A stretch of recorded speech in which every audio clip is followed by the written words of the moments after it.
We're going to do exercise 5 now, and the point of exercise 5 is to introduce the notion of significant figures, but it's also the use of scientific notation. And the real key feature of all of this that we're doing in this whole exercise, the skill building exercise, is that the whole time, what you want to bear in mind is don't even try to look smart. We want to avoid the tendency to be misled by our skill and ability. It's not because we're smart. It's not because we're stupid. This is because we're ordinary people, and ordinary people can do this. All that we're doing turns out to be knowing when to add and knowing when to multiply. And it's those simple operations, the things we learned in the 3rd grade, that are going to be the operations we're going to have to do from now on. And the most sophisticated scientific work, theoretical work, at the end of the day, turns out to be knowing when to add and when to multiply. It's not because you're a genius. It's not because you're smart.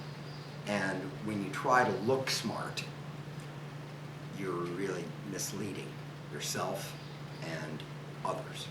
And so the key feature is don't even try to look smart. The reason all of this works is because you can count to 10 without taking off your shoes, just like I can. Well, I can count to 10 without taking off my shoes. And that's the skill I have. That's the level of skill that I'm going to need. This means in order for me to work effectively, I have to know when to add and I have to know when to multiply. Well, I want to be able to multiply. I can multiply small numbers. I can divide small numbers very routinely and with some pretty good accuracy. But for that reason, and because we use the numbering system 1 to 10, because we have 10 fingers, that's why we have base 10. And scientific notation works because we can count to 10 without taking off our fingers. And the scientific notation is going to enable us to solve problems that otherwise would be formidable. And so, well, first I got to introduce the notation, and then we'll get to the significance of it. But for example, if n is equal to 1, 2, 3, 4, 0, 0, 0, so it's 1,234,000 in this case, then the way we would denote it is we are going to use, this represents the number 1.234, which is a number between 1 and 10, greater than 1, but less than 10. And it is scaled by our notation.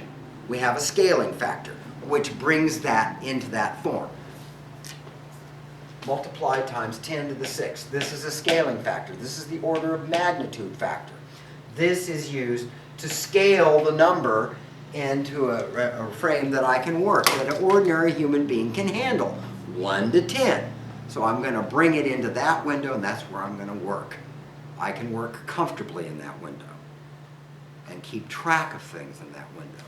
And so this notation is going to have this number represented as 1.234. Well, now this has 4 significant figures. This reflects the precision of the fraction, the fractional part.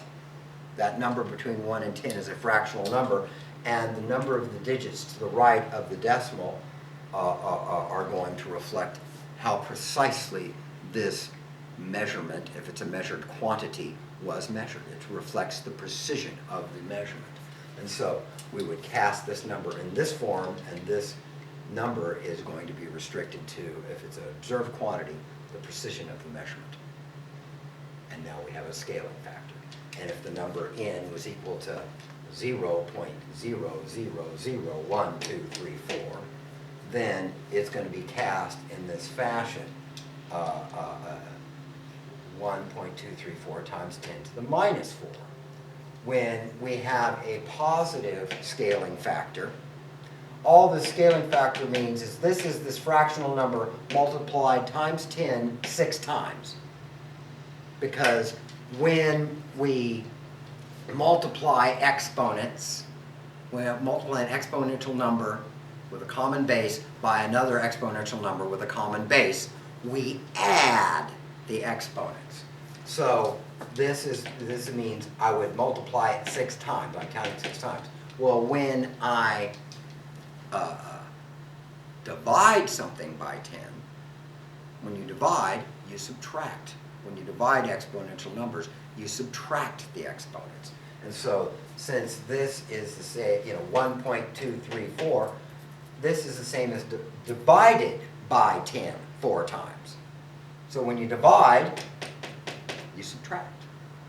When you multiply, you add. Okay? So I'm adding it. I'm subtracting it. This is the consistent thing. And this is going to enable us to handle numbers that otherwise, and manipulate things and do calculations that otherwise would be formidable and probably ungainly and more likely to result in a mistake. And for example, as far as the characteristic of the mantissa is concerned, for a number like, let's just take 2.00 times 10 to the third power. Okay, this reflects the 2 to the right of the decimal means that all of these figures are significant. So this reflects the precision with which this number is known. It's known to within 2 to the right of the decimal. Okay, or there are 3 significant figures in this particular number. And this is my scaling factor. So let's now cast this in an exponential form. This is equal to 10 to the 0.301 times 10 to the third. And so now we're just going the same in the reverse direction that we would in solving this. Is equal to 10 to the 3 plus 0.301. In other words, when I multiply, I add. It's all about knowing when to multiply and when to add. And now that it's in this form, I can say that is equal to 10 to the 3.301. Now I have it in this is the characteristic, this is the mantissa. The mantissa here has the same precision as the number we started with. 3 significant figures, 3 significant figures. The characteristic is not significant. The precision of the number is reflected in the mantissa term only. So this has 3 significant figures. When we go to calculate, or when I ask you how many significant figures there are in a particular number, this is how we find it. We count the digits to the right of the decimal when I have an exponential number. And the mantissa terms, in other words, however many digits there are in the mantissa, reflect the precision of that measurement. And obviously, this number is equally reflects the precision of a particular measurement. Now I want to give an example of how the scientific notation simplifies the problem. And by gathering the characteristic parts and the mantissa parts, there's going to be a great clarity and ease provided. In fact, there's low-lying fruit. The order of magnitude information becomes immediately accessible, routinely accessible, without any kind of assistance. It's just immediately obvious. You can do it in your head, but we'll do it on paper anyway or on the board here. And so I want to consider this example. And this is a question that occurs on freshman chemistry tests. And actually, I've seen it in oral examinations as well, in doctoral candidacy orals. So it's a really good question. And it could be rather intimidating when we see it worked out, because this is basically, we're going to be using the factor label method, which is dimensional analysis that we use all the time. It is the key skill in chemistry, is dimensional analysis. And so the question is, how many water molecules are in a cube 100 microns across an edge? And you're given the following information. Rho, water, and rho being signifying the density of water, is 1.0 grams per milliliter. I left out that -1 there. And the molecular weight of water is 18.0 grams per mole. So given that information, how can I answer this rather intimidating question? And it really is a lot more, actually a lot easier than it looks. But we're going to have to start over on the left-hand side. I've got a cube. The volume of a cube is equal to the cube of the distance along an edge, or the distance along one edge multiplied times the distance across another edge multiplied by the distance across another edge. They're all equal. And so I'm going to simply write this as the volume of the cube is going to be 1.00 times 10 to the minus, or 10 squared micrometers. And now, for the purposes of this calculation, I guess I'll keep the 1. But generally, as a rule, I like to do even shorter. I just write 10 to the minus 2, because 1 times anything is that thing. It's the multiplicative identity. But we'll leave it this way for later consideration, because I want to take the order of magnitude. I want to take the precision into account. So this is the distance across one edge, 100 microns. We express it in scientific notation. Everything in sight is expressed in scientific notation. Now this is the distance across one edge. Now I have to cube it. I multiply it times itself 3 times. And I do the same thing with the units. So now I have to go from micrometers to meters. And so I now have micrometers in up top. I'm going to want to convert from microns to meters. So microns is going to go on the bottom, and every 1 micron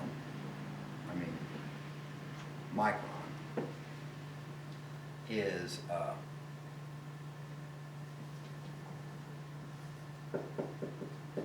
every 1 micron is 10 to the minus 6 meters.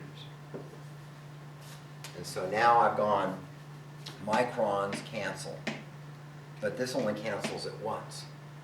So now I have to cube this. Okay? And now I'm going to go from meters. I have to get from meters to milliliters. And so 1 milliliter is 1 cubic centimeter. So I have to go from meters to centimeters. And so I'm going to want meters on the bottom. And I'm going to want centimeters on top. I can do this 2 ways. And I'm going to put centimeters on top, 1 centimeter. And then I'm going to put on the bottom is 10 to the minus 2 meters. The reason I'm doing that is because I want this example to have these exponential terms on the top or the bottom. I could have done this any way I wanted. I could have put 10 squared centimeters as 1 meter. It would have been the same thing. But I'm doing this form to make the example include multiplying and dividing. And so now I've converted one of the meters to a centimeter. Now I have to cube this. That's cubed. So now I'm in cubic centimeters. Now I need to know that there is 1 milliliter for every centimeter cubed. So now I'm in milliliters. We're almost done. I know the density of water. And given the density of water, there is 1 gram for every 1 milliliter. So 1.0 grams for every 1 milliliter. So now I'm in grams. Now I have to go from grams to moles.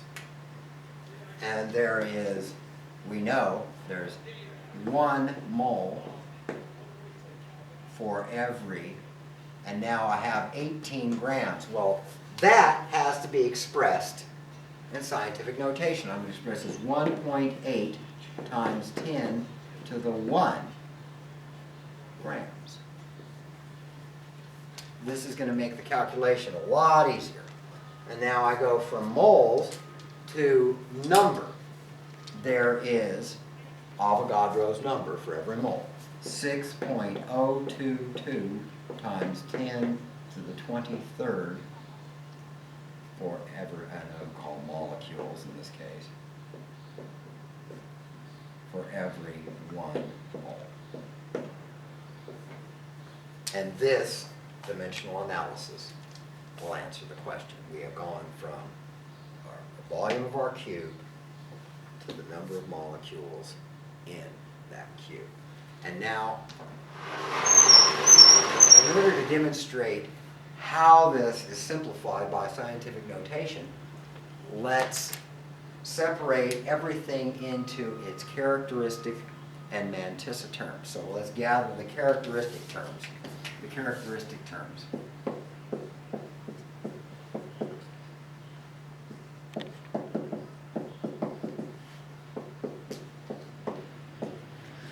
And the characteristic terms are, and the rules of exponents tell us. I've got 10 squared, and this is cubed. Well, the rules of exponents, when I raise an exponential number to some power, I end up multiplying these numbers. It's all about knowing when to add and when to multiply. It's nothing new. So that, we'll just pull that apart. That is 10 squared, I'm sorry, I said squared, 10 squared cubed. And that is multiplied times 10 to the minus 6, again, cubed. And now that ends up being divided by 10 to the minus 2, again, cubed. And this ends up, I have no other powers of 10. Well, no, wait a minute. I've got one right here, times 10 to the 1. And then up here, I've got a 10 to the 23rd. Well, this looks a lot more formidable than it is. I'll go ahead and show you the details, but I multiply this, I multiply this, I multiply this, and I end up with numbers that are the following. I got 10, 2 times 3 is 6, 10 to the 6th, times 10 to the minus 6 times 3 is 10 to the minus 18, times 10 to the 23rd, all divided by, now I've got 10 to the minus 2 times 3, which is 10 to the minus 6th, times 10 to the 1. Okay. Now, this is even easier. This is the real low-lying fruit. We could have done this in our heads. We could have gone through and said 2 times 3 is 6 and 10 to the 6th, and then 10 to the minus 6 cubed is 10 to the minus 18, and 10 to the 23rd. But I wanted to show you the detail. Now, here we go. What do I do when I multiply numbers? I add. So, 6 minus 18 is minus 12. Minus 12 plus 23 is, this is equal to 10 to the 11 divided by, and this is 10 to the minus 6 times 10 to the 1. Minus 6 plus 1 is 10 to the 5th, or minus 5th. So now I have the active division here.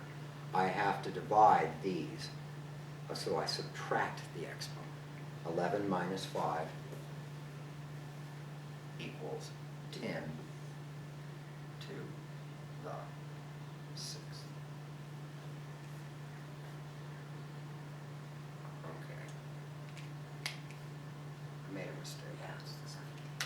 I made a huge mistake.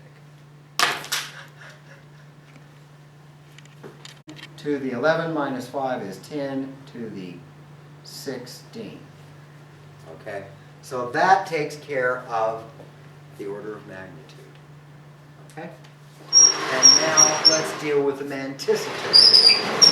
This has no precision information contained with it, but we know the scaling factor. That's low-lying fruit. Now for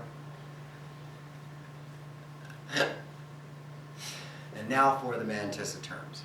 I have 1.00. And now as far as the terms in the conversion factors, they are transparent. All conversion factors, the numbers are considered exact numbers, and so the significant figure convention doesn't apply. But this is multiplied times. I can see it's multiplied times 1, times 1, times 1, times 1. The only other number. And these are not, the significance of this is irrelevant. So times 6.022.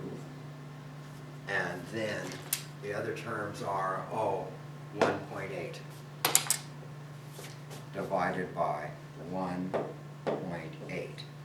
The only reason I needed to include this one was because this contains the significance of this number of our answer. It's going to have 3 sig figs, and the other measured quantity, I guess, would be the 18 grams per mole, which is has 2 sig figs. So we're going to be limited to the fewest number of significant figures. These are the only ones that are significant. They represent measured quantities. This represents just a number. And so that turns out to be equal to 6.022 divided by 1.8.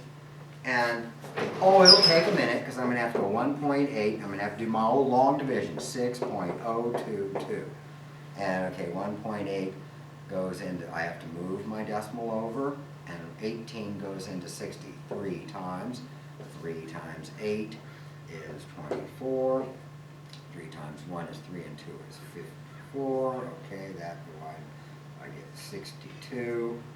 And so that's going to be 3.3. 3 times 8 again is 24. And 3 times 1 is 3, and 2 is 5. And so again, I'm going to get, and now I'm going to get 82. And now it goes into 80 4 times, 3.34. So 4 times 8 is 24. 4 times 1 is 2 is 64. And that is now 8. And this is now, oh my. Oh, my bad, 5.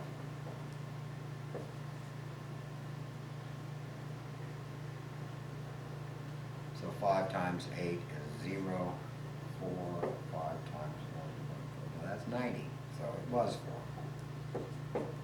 Not to matter, because actually we're going to be restricted to 2 sig figs. So I've got the answer I need.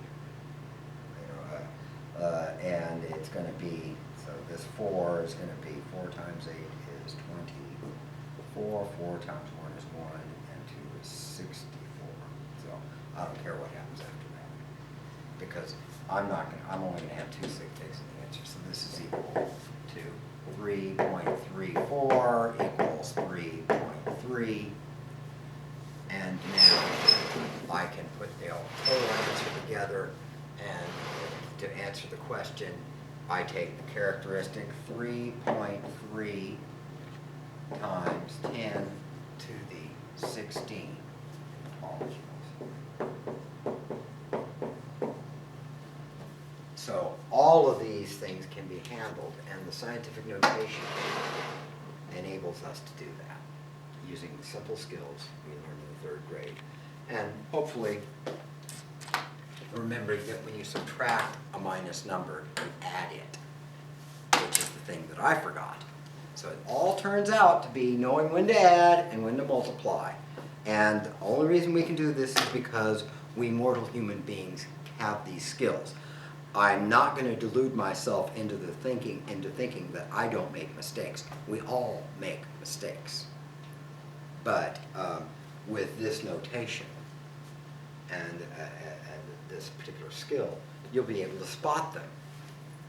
And practice with this is going to be, will give you the greatest flexibility, and it's going to unlock a lot of problems that otherwise you will not have any comprehension of.